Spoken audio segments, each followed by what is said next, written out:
بسم اللہ الرحمن الرحیم۔ السلام علیکم۔ ایک دن سلطان نور الدین زنگی نے تنہائی میں یوسف سے پوچھا، کیا تم چوگان کھیلنا جانتے ہو؟ سلطان محترم، مجھے شیر سواری کا فن آتا ہے مگر اس کھیل سے مجھے کوئی دلچسپی نہیں۔ یوسف نے ادب و احترام کے ساتھ عرض کیا، میں چوگان کا دل دادا ہوں۔ سلطان نور الدین زنگی نے پرجوش لہجے میں کہا، یہ مردانہ کھیل بھی ہے اور مجاہدین کے لیے ایک قسم کی عبادت بھی، اس لیے تم بھی چوگان کھیلا کرو۔ سلطان نور الدین زنگی کو عشق کی حد تک چوگان کے کھیل سے دلچسپی تھی۔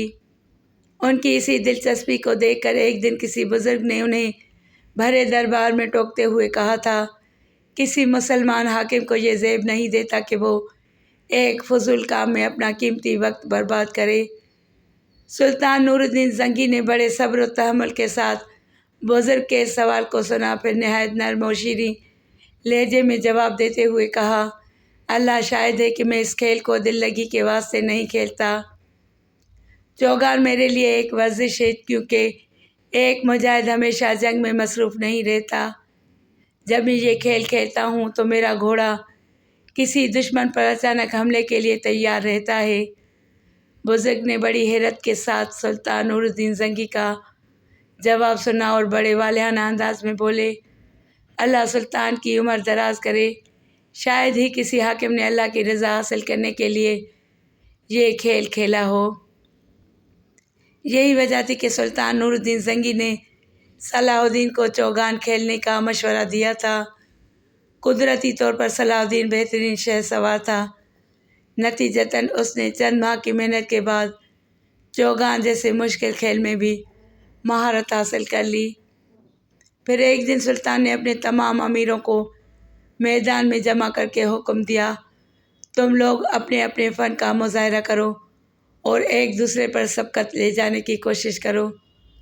بس یوں سمجھ لو کہ آج تمہارے فن سپاہ گری کا امتحان ہے۔ سلطان نور الدین زنگی نے ایک خاص حکمت عملی اختیار کرتے ہوئے اپنے امراء کے دلوں کو جوش اور ولولے سے بھر دیا تھا۔ صلاح الدین بھی چوگان کے اس مقابلے میں شریک تھا۔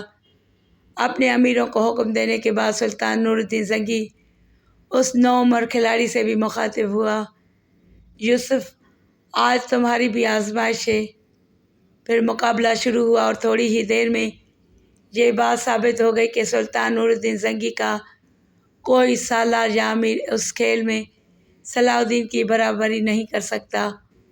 مقابلہ ختم ہوا اور تمام امراء نے بیک زبان صلاح الدین کی تعریف کی اور سلطان نور الدین کی پیش بینی کا اعتراف کرتے ہوئے کہا، ہماری آنکھیں دیکھ رہی ہیں کہ یہ نوجوان آگے چل کر بڑا سپہ سالار ثابت ہوگا۔ سلطان نور الدین زنگی نے بڑی محبت سے صلاح الدین کے کاندھے پر ہاتھ رکھتے ہوئے کہا، میری نظریں جس منظر کو دیکھ رہی ہیں وہ تمہاری نگاہوں سے پوشیدہ ہے۔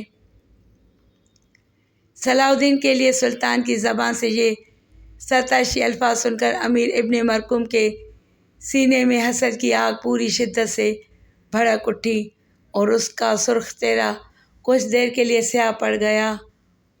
ان دنوں نجم الدین ایوب شہر سے باہر تھا۔ پھر جب وہ واپس آیا اور بیوی نے اسے چوگان کے اس مقابلے کی تفصیلات سنائی تو وہ فرط مسرت سے چیخ اٹھا، مرحبا میرے بیٹے یوسف، مرحبا، تمہیں یہ شاندار کامیابی مبارک ہو۔ یہ کہہ کر نجم الدین ایوب نے بیٹے کی کشادہ پیشانی کو طویل بوسہ دیا، اب مجھے یقین آ گیا کہ تم نے میری نصیحت کو دل سے قبول کر لیا ہے۔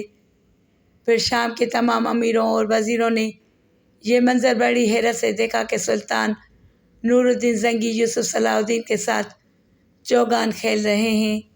ابتدا میں یوں ہوا کہ صلاح الدین سلطان نور الدین زنگی سے آگے نکل جانا چاہتا تھا، مگر سلطان کے احترام کے پیش نظر وہ ہر بار اپنے گھوڑے کی لگامیں کھینچ لیتا تھا۔ کچھ دیر تک تو سلطان اس کے طرز عمل کو سمجھنے سے قاصر رہے، مگر پھر انہیں اندازہ ہو گیا کہ صلاح الدین قصداً یہ حرکت کر رہا ہے۔ اس خیال کے آتے ہی سلطان نور الدین زنگی نے ڈانٹتے ہوئے کہا، یوسف، اس وقت میں تمہارا سلطان نہیں، سخت ترین حریف ہوں۔ اپنی پوری صلاحیتوں اور توانائیوں کے ساتھ میرا مقابلہ کرو۔ سلطان کا حکم سنتے ہی صلاح الدین نے اپنا گھوڑا آگے بڑھایا اور والی شام کو مقابلے میں شکست دے دی۔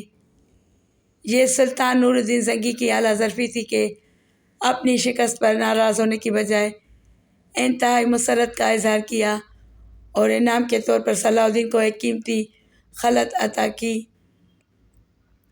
پھر ایک دن صلاح الدین سلطان نور الدین زنگی کے ساتھ چوگان کھیل رہا تھا کہ ایک خوفناک حادثہ پیش آیا۔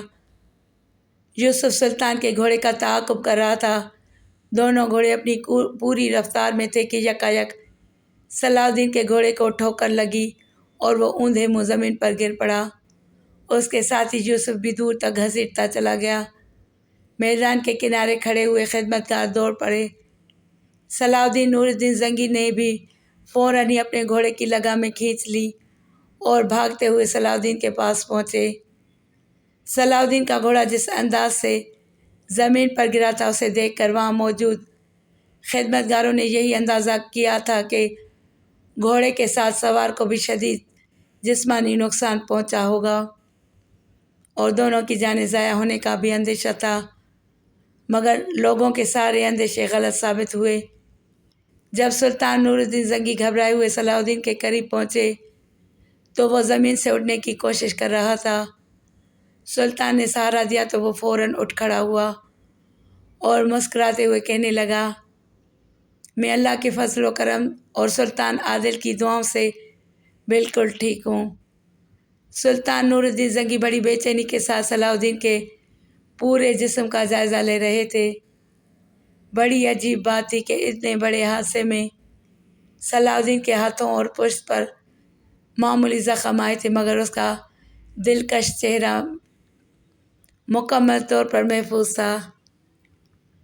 سلطان نور الدین زنگی کی یہ غیر معمولی پریشانی دیکھ کر صاف محسوس ہو رہا تھا کہ صلاح الدین یا تو ان کا حقیقی چھوٹا بھائی ہے یا پھر بیٹا۔ سلطان کی یہ توجہ اور اضطراب دیکھ کر صلاح الدین کی آنکھوں میں آنسو آ گئے۔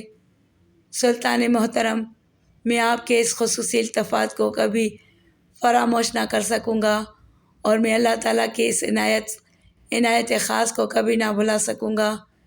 اس نے ایک انتہائی خوفناک حادثے کو سلامتی کے ساتھ ٹال دیا۔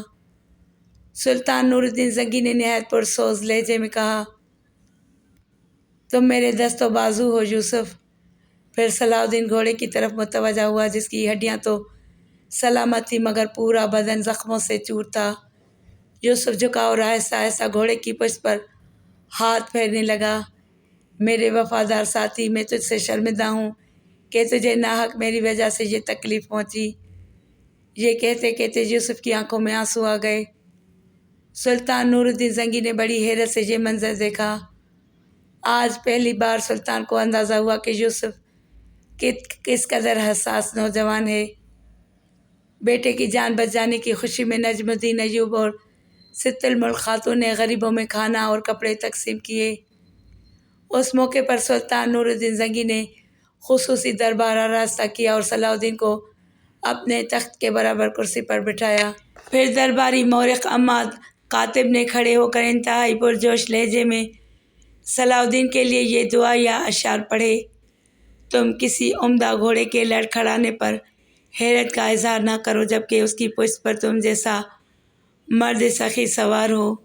تمہارے گھوڑے کی نظر سلطان نور الدین زنگی پر پڑی تو وہ سلام کرنے کے لیے جھکا اور تمہاری بخشش کا چھوٹا سا حصہ یہ ہے کہ اس گھوڑے کی لغزش کو معاف کر دو، کیونکہ بڑا بخشش کرنے والا لغزش کرنے والے سے درگزر کیا کرتا ہے، اور تم حاسدوں کی آنکھ اور ان کی برائی سے بچو۔ میری دعا ہے کہ تم پر کسی کی نظر بد کا اثر نہ کرے اور تم نور الدین شاہ عالم کے لیے سلامت رہو اور ہر قسم کے حادثات پہ ان کے معاون و مددگار رہو۔ سلطان نور الدین زنگی یہ اشعار سن کر بہت خوش ہوئے۔ پھر درباری مورخ عماد کاتب کو قیمتی خلعت عطا کی گئی اور اس کے ساتھ ہی صلاح الدین کو مصاحب خاص کا درجہ حاصل ہو گیا۔ سلطان کے اس اعلان سے اکثر درباری صلاح الدین کی قسمت پر رشک کرنے لگے، مگر امیر ابن مرکوم کی حسد کی آگ کچھ اور شدت سے بھڑکنے لگی۔ جوسلن ثانی جسے نور الدین زنگی نے اندھا کرا کے حلب کے قید خانے میں ڈال دیا تھا، وہ دن رات زندہ کی دیواروں سے سر ٹکراتا اور گریہ وزاری کرتا رہتا تھا۔ اے خداوند خدا، تو نے صلیب کے بندوں کو کیسا تنہا چھوڑ دیا ہے۔ جوسلن ثانی کی یہ فریاد کچھ دیر تک حلب کے قید خانے میں گونجتی رہتی اور پر توڑ دیتی۔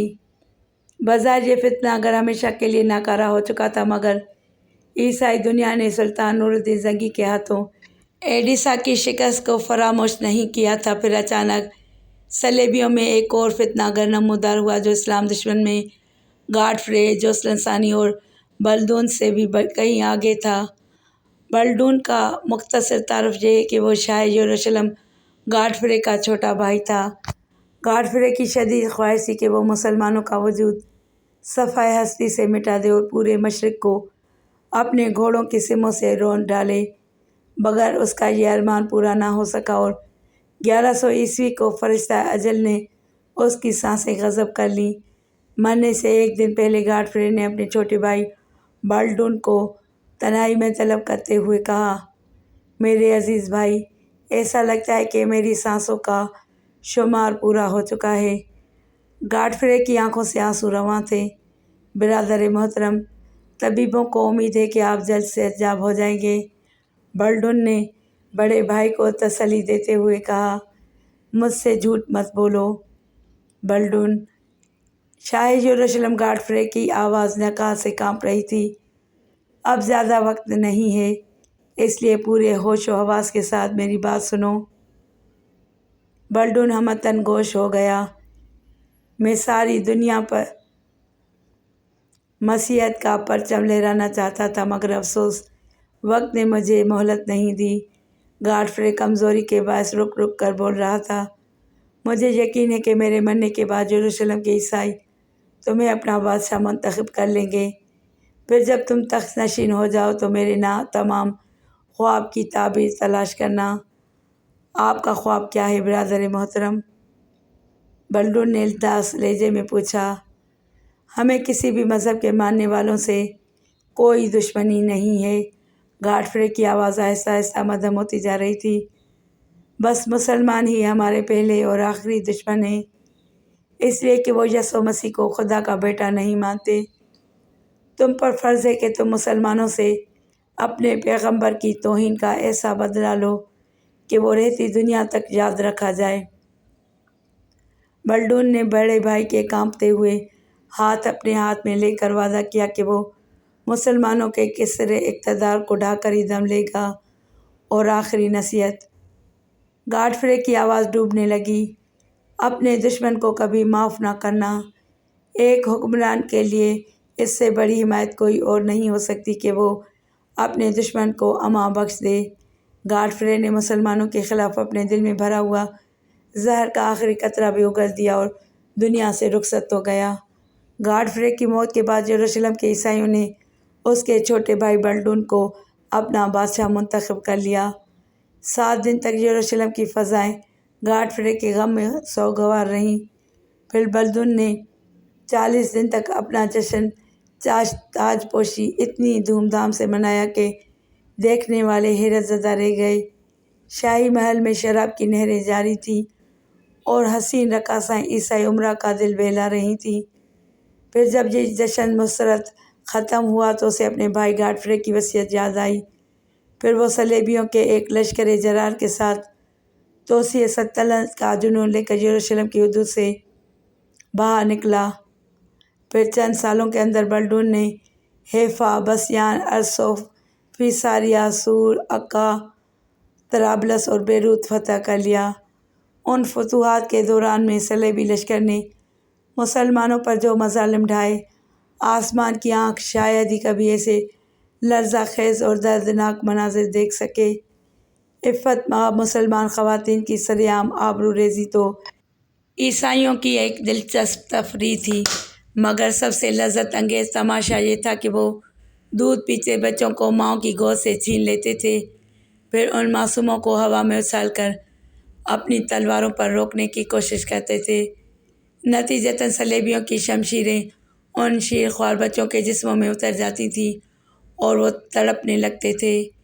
بالدون کی وحشی سپاہی کچھ دیر تک یہ خون رنگ تماشا دیکھتے رہتے تھے، پھر بچوں کے ٹکڑے کر کے ان کی ماؤں کے سامنے ڈال دیتے تھے اور اس قدر کہکہے لگاتے تھے کہ بہت دیر تک گرد و نواح کی فضا اس شور سے گونجتی رہتی تھی۔ بالڈون اپنے بڑے بھائی گاڈفرے کی وصیت پر پورا عمل کر رہا تھا۔ پھر جب وہ ایک فاتح کی حیثیت سے طرابلس میں داخل ہوا تو حسب روایت کسی مسلمان کو زندہ نہیں چھوڑا۔ جب اہل ایمان کے خون سے طرابلس کی گلی کوچے بھر گئے تو بالدون مسلمانوں کے عظیم کتب خانے کی طرف متوجہ ہوا، جس میں 3 لاکھ کے قریب نادر و نایاب کتابیں تھیں۔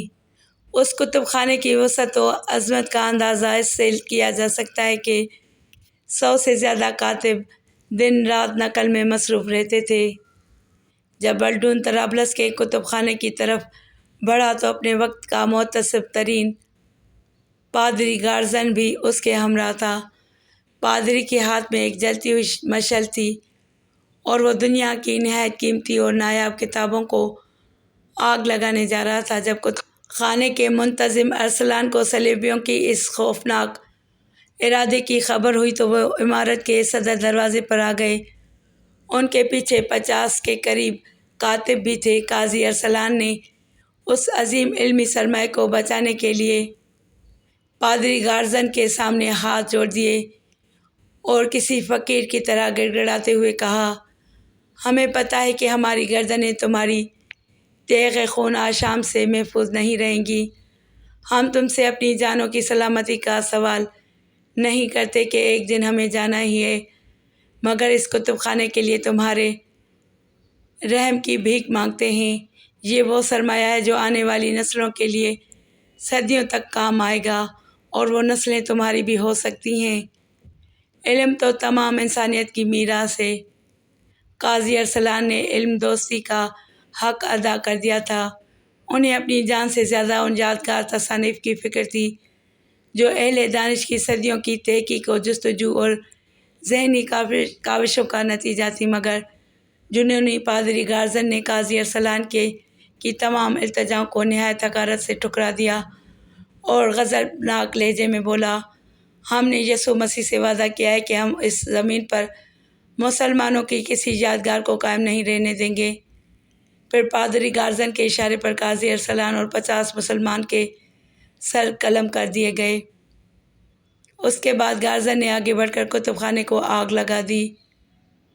پادری کی تقلید میں دوسرے عیسائی سپاہیوں نے بھی اپنی مشعلیں روشن کر لیں اور عقل و دانش کے عظیم ذخیرے پر حملہ کر دیا۔ 3 لاکھ کتابوں کے جلنے میں کئی گھنٹے لگ گئے۔ پورا علاقہ دھوئیں سے بھرا ہوا تھا اور فضاؤں میں صلیبیوں کے وحشیانہ کہکہے گونج رہے تھے۔ قتل و غارت کا طویل کھیل کھیل کر بالڈون بھی دنیا سے رخصت ہو گیا۔ پھر اس کی جگہ بالڈون ثانی تخت نشین ہوا۔ بالڈون ثانی بھی گاڈفرے کی طرح مسلمانوں کے قتل عام کو عبادت کا درجہ دے دیا تھا۔ وہ ایسا وحشی اور احسان فراموش عیسائی حکمران تھا کہ ایک بار رملہ کے قیام کے دوران مسلمانوں نے پورے شہر کو گھیر لیا تھا۔ اس صورتحال میں بالڈون ثانی کے باہر نکلنے کی کوئی صورت باقی نہیں رہی تھی، یہاں تک کہ وہ اپنی زندگی سے مایوس ہو چکا تھا۔ پھر اس موت کی وادی میں ایک مسلمان ہی اس کے کام آیا۔